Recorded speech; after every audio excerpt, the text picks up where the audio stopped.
Hey, welcome to Texas Football Talk. I'm your host, 𝗟𝗓𝗏𝗘, once again joined by my brother Clint. In this episode, Offensive Line 2022 preview. How you doing, brother? Pretty good, man. Outside of quarterback preview, this is probably the biggest one we're going to put out. Obviously, we'll kind of see where the dominoes fall when it comes to quarterback. But what I'm really thinking of when we're talking offensive line is there's a couple of things that you can use. You can use puzzle pieces. You can use, I think in one of the notes here I put, it's like you have a combination of folks that you really don't know where it's going to be at because the projections in the papers, the projections you see on websites, the projections from inside sources are all different across the board. And I think there's going to be a combination of that. So to give you probably a 2D today is probably going to be a best guess on our part. But it's almost like winning the lottery with those combination of folks that may have an opportunity to play, both the individuals that have been there and those 7 incoming freshmen that are from that last class. I was thinking, we could be 80% right on the personnel today and be 20% wrong on positions that they play. Like you said, it could be, like we talked about the other day on the live, it could be a complete blow up depending upon how many of these freshmen come in and play like we think they could play. You could have 3, returning upperclassmen or contributors, and then you could have 2 freshmen. Where are those 2 freshmen going to slide themselves in? Are they going to be a guard? Are they going to be tackle? Because the way I see the 7 freshmen, I was kind of looking at it a little bit earlier. I think you got 3 tackles, 3 guards, and 1 center out of this class, especially, like I said, if they slide Cam Williams into guard. And then Cole Hutson was playing guard. And then, of course, the 2, Devin Campbell could play inside.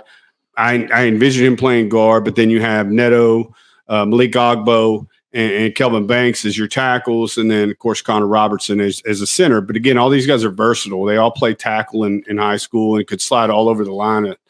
But, yeah, it could be, like you said, any of our guesses could probably – you could go back to – you could look at this video on September 3rd, and like I say, we could get 80% of the personnel right and 20% of the placement wrong. So, but what we do know is the best 5 will play. And that's what I'm excited about. Yeah, I think that's important. But you go back to really the versatility. And last year, or really during the fall, you had Hayden Carter that obviously had a lot of buzz coming out of the spring, along with early enrollee Cole Hutson. Obviously, Andre Carrick went down with an ankle injury, and then Hayden Carter was able to slide over to that tackle position, which allowed Cole Hutson to get some pivotal playing time. As an early enrollee in the springtime, which he started at right guard for most of the spring, into the spring game. And I think that versatility allows you to kind of play with those offensive line numbers and in bringing in the best 5 and not being specific or stuck to a position that they would play. Obviously, you need somebody that's got length, 6'5", 6'6", 6'7" on the outside. You obviously need that. But when you're guard play, I don't think it really matters. And if you go back and look at what Kyle Flood was playing at Alabama, you got a 6'5" guard, 6'6" guard that weighs like 370 pounds playing right guard for them. So I think having these guys and being able to move them around gives you options to play your best 5 without actually being stuck in quicksand, figuring out where these guys are specifically going to play. And I didn't really think about it till you said that, but the 6'4.5", 6'6.5", 325 to 365 kind of gives you that. All these guys got long arms. All these guys have wingspans. It's easier to slide them inside than to make them what would be a guard. Case in point, Cam Williams, right? He played right tackle at Duncanville. Just a mammoth of a man who has experience playing tackle. But if you look at Kyle Flood's ability to move big guys inside and keep those athletic, little bit faster, a little bit guys that are able to drop 3 steps to pass block just a little bit quicker, ideally Kelvin Banks, then, like you said, you could slide that girth inside at the guard position, but you still have some athleticism. Again, you got a basketball player in Cameron Williams. You got a basketball player in Devin Campbell. So these guys are athletic, but I could definitely see them sliding inside. And like you said, versatility matters. And I just can't wait to see these guys play because I know one of your notes says that they have 2 guys that are 5-star offensive linemen, and that's Texas's first since 2013. So the potential is there. I'm just interested to see how they dictate or what he sees in fall camp that's going to lead him to make that decision of who rolls out there on September 3rd and what his best combinations are. Because I think, like you said, I think these guys could slide inside and outside, but they're young. You know, you don't want to put too many things in their head. You'd like to be able to focus on one position, but if that still allows you to have the best 5 guys on the field, then that's what you need to aim for. Yeah, and I don't want to turn this too much into recruiting, but again, when you sign – 7 offensive linemen in a class, and that's what you're almost dependent on for your depth. And the reason is because, again, in 2021, Tom Herman and his staff bring in 2 offensive linemen and Hayden Carter and Max Merrill. So they're having to make up for some of these deficiencies that the previous coaching staff had. So a lot of this goes to Kyle Flood. You're talking about, based on 247's recruiting rankings, Kyle Flood boasts really the best offensive line class in the last 5 recruiting cycles. And like you said, 2 of those guys happen to be 2 5-stars, something we haven't signed since 2013. And I know they're young, right? But these guys are probably, if you're going on rankings, they're the best offensive linemen that you could have brought to the University of Texas at the right time with the depth issues that you're having. Yeah, I only say young because, like I said, I don't want them to have to concentrate on 2 positions or moving from the left side to the right side. Not that they're not the best player that you play. Like I said, if you could find a position for them early and you got a buddy to their right, or if they're interior, a buddy to their left and their right, that they work well together. That's what I'm talking about. The most talented guys will play. Now, if they're that much more talented and that much more versatile that they can do both sides of the line or move from tackle to guard, then that's what's necessary. And like you said, it's not really recruiting that we're talking on this show because of who they are, but now they're on campus and now they're going to compete for spots this fall. And because, like you said, there was a detriment in 2020 and 2021 that these guys are going to be forced to play. And so the most highly rated guys you have on campus now just happen to be out of this group of 7 that just came in. And like you said, it just doesn't stop with them. Cole Hutson's already been productive in the spring game. They trust him enough to have him start in the spring game. Like you said, it's because, Andre Carrick had an injury. But out of the 5 guys coming back, when you're talking Carrick, Jones, Connor, Majors, and the last name escapes me. But I think the only one that's solidified in their starting position currently is Jake Majors, and I think the guards and the tackles are up for grabs. Yeah, absolutely. And that's where you want it to be at, right? So, because some of these guys have been around the program for like 5th-year seniors, right? They've been here for a long time, and if your development is reached its potential in your 3rd year, and you've been here for an additional 2 years, it's either you figure it out or somebody behind you passes you up. And I don't necessarily think that. I read something today that they were talking about draft picks, right? And they were like, Christian Jones has the right build for a tackle that's going to go to the NFL. So you'd hope that he would be developed, through the spring and through the fall, so that he's your starting tackle. So that gives you an opportunity to be, have a draft player going to the draft. Texas didn't have any draftees last year in the NFL draft, right? And so I kind of understand that in a sense, but at the same time, I can't worry about draftees. I got to worry about this program winning games. And whatever person gives you an opportunity to go out there and win games is the person that needs to be started. I do. And I kind of said this on the live the other day, is regardless of classification, like you talked about, Christian Jones is going into his senior year. Yes, he's 6'6", 328 pounds and can move. But none of these returners graded well enough. And did we trust well enough in both run blocking and pass blocking, the inability to stop a sack or to get a pre-snap penalty well enough over their career to say, yes, they are 100% the starter at this position in 2022. None of them have done that. So, again, you could talk about projections to the NFL and a perfect size body. But if you don't play like an NFLer, if you don't play like a first team all conference, second team all conference, right now he's projected to be the 4th, team all conference, which is an accomplishment. But 14 conference guys don't always get selected in the NFL draft. And yes, I know it has to do with the combine and a lot of those measurables and potential that the NFL sees. But if you're not putting good film together, if you're not putting good games together in PFF, the same folks that grade the college kids are the same guys that grade the NFL kids.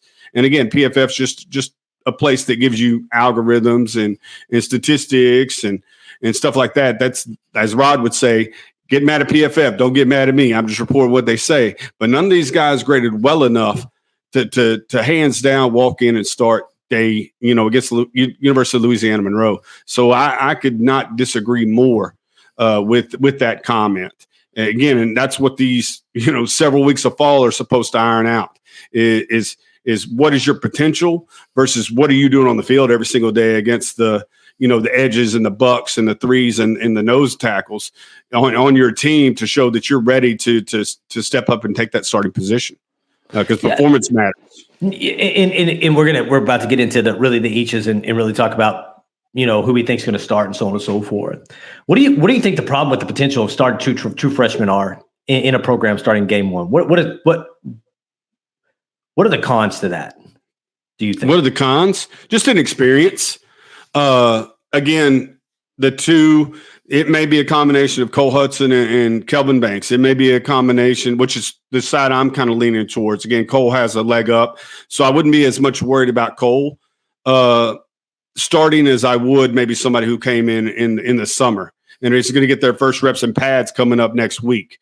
But the calls on the line of scrimmage, Jake Major's responsibilities and getting that information out. But just experience on the college level. The game speeds up just like we know it does from high school to college, from college to NFL. The speed of the game, and then, like I say, just the adjustments at the line of scrimmage. If a guy like let's just use DeMarvin Overshown. I know he's on our team, but if they were to disguise and walk him up late, do they recognize it? Do they recognize the fronts? Do they understand? Because in the past, we know we've gotten beat up by stunt games and line play by Oklahoma when they sit a guy down the middle and then loop a guy around. Do they understand those things? And do they know how to adjust? That would be my only, because as far as athleticism, again, you talk about their accolades. You talk about how good they are. Again, the number one tackle in the country, DJ Campbell, a top 20 player. Cole Hutson, like I said, his performance in the spring game let me know that he was probably a little under-recruited.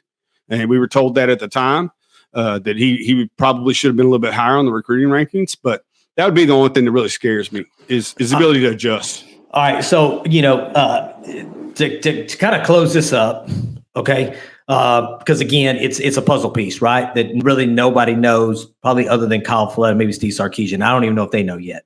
Who they want to be, because they got a whole month until that first game to make those decisions on who plays the best together. And I think that's what I think that's important too, because one guy, maybe out there doesn't play with the other four just as good. So I think offensive line comes down to how many plays you play and gelling as a unit, probably more than any other really position group out there. Them having to come together and gel is absolutely important.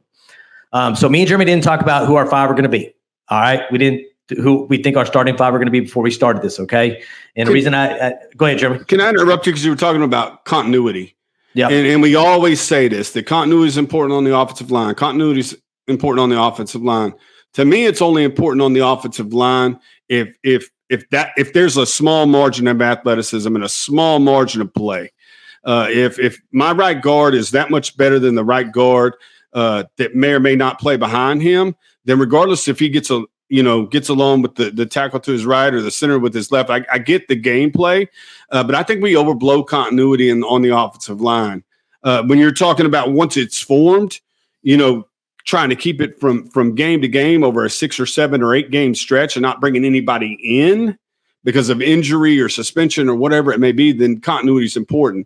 But I think once you pick those 5, that's where we start talking about continuity, because you're not going to build continuity on the practice field. And again, I don't think Steve Sarkisian and Kyle Flood have an idea, because again, they haven't seen Kelvin Banks in pads.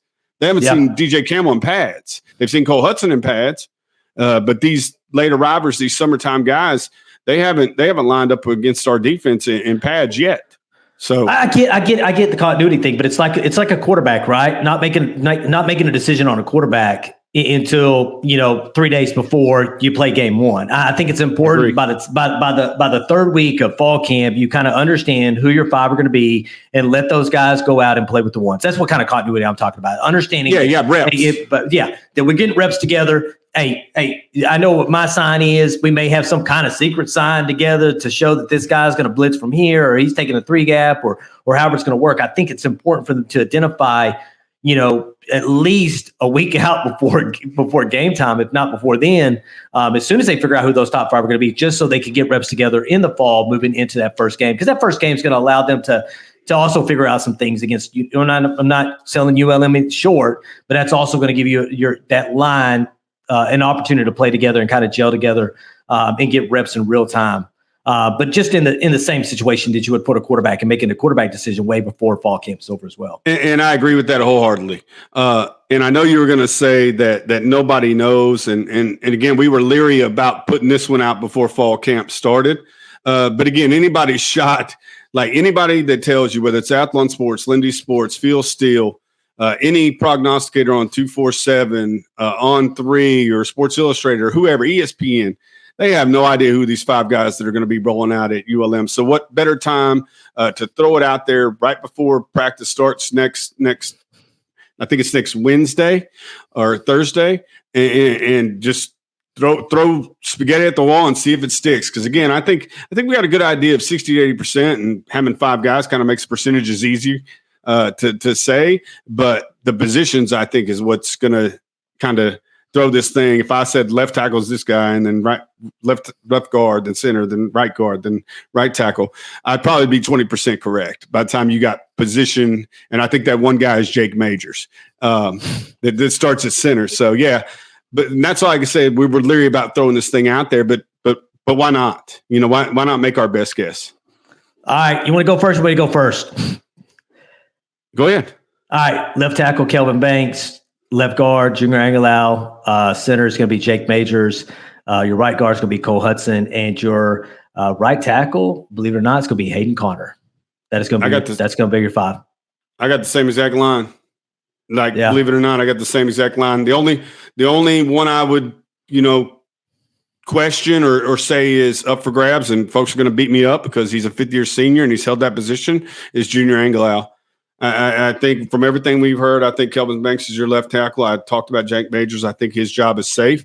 I really like the play of Cole Hutson, and I like you said, everything we've heard about Hayden Conner says that he's going to play somewhere with that starting 5 rolling out. So I believe that the guys across the front are correct. It's just interesting to see what they do with a guy like Christian Jones. Like I said, as you say that, then you say, the only guy that's selected on an all-conference team is sitting on the bench to roll out there. But that's why, again, we really have no idea what's going to happen. But I do agree with that group. I feel comfortable with that group. It's just going to be weird, and I'm not saying it's the wrong thing to do because, again, I want the best 5 to play. It's going to be really weird seeing if this happens, 70 on the bench and 75 on the bench. But I think that tells you your line is better.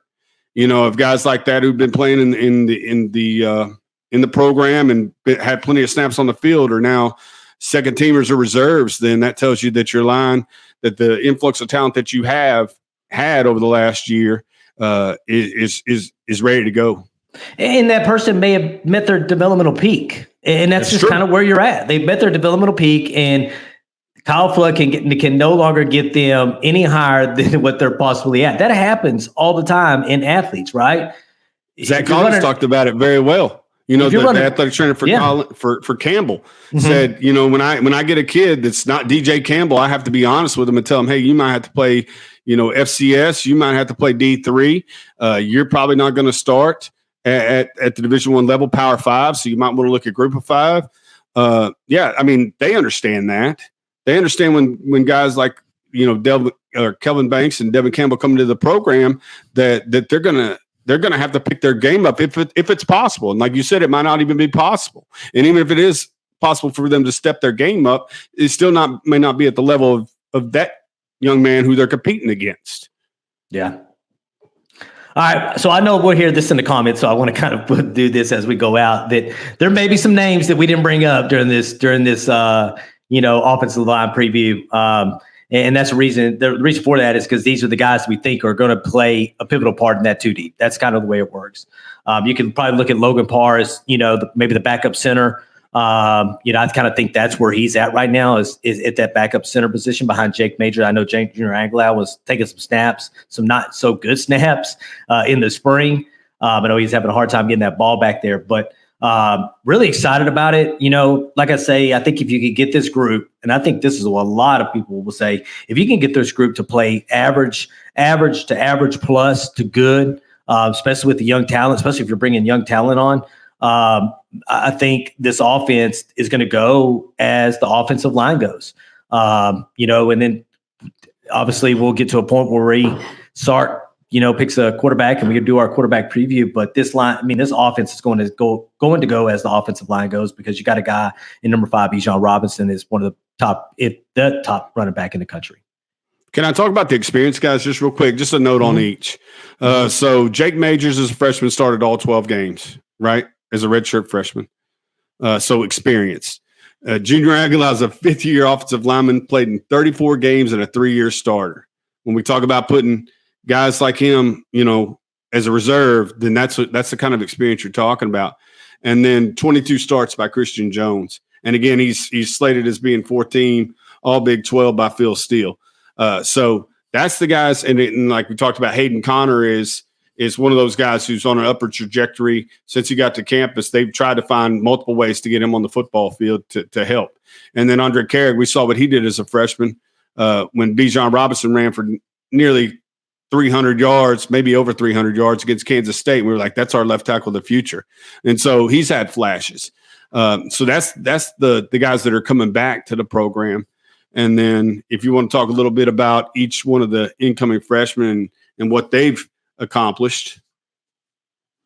Yeah, so really, you're talking about Kelvin Banks. You're 6'5", 318 pounds, 5-star commit, number 1 offensive tackle. My offensive tackle is projected to start freshman year. Then you go to DJ Campbell, another guy, 5-star. Again, these are the first 2 5-stars we've signed on the offensive line since 2013. It's 6'3", 321 pounds. Projected first-round draft pick by 247 coming out of high school. And then the list goes on and on. Cole Hutson, he was an early enrollee. He's been there at Texas playing, through really the fall into the spring game. And then you can't really forget about 𝗟𝗓 𝗟𝗓𝗦𝗖𝗥𝗓𝗓, 6'5", 314 pounds. And I think you wanted to add something, Jeremy. I see your finger pop up there. Well, yeah, it's just we talk a lot about Banks, Campbell, and Hutson. But then, like you said, 𝗟𝗓 𝗟𝗓𝗦𝗓, who is the 4th-rated guy in this class, was an Under Armour All-American. Cameron Williams is 374 pounds and plays basketball. Mm-hmm. Malik Agbo, played both offensive line and defensive line at his school in Washington State. So and then Connor Robertson led his team to 3 state championships. So you're talking about even at the depth of this recruiting class, or this 22 freshman class, because they've turned the page from recruiting, right? They're 22 incoming freshmen. You've got winners, you've got versatile athletes, you got Under Armour All-Americans, and it's just guys that play both sides of the ball. And so it's just not those 3. I mean, all 7, and that's why I said that I believe the other day that I believe all 7 of these guys in this 2022 class will have some impact on this program.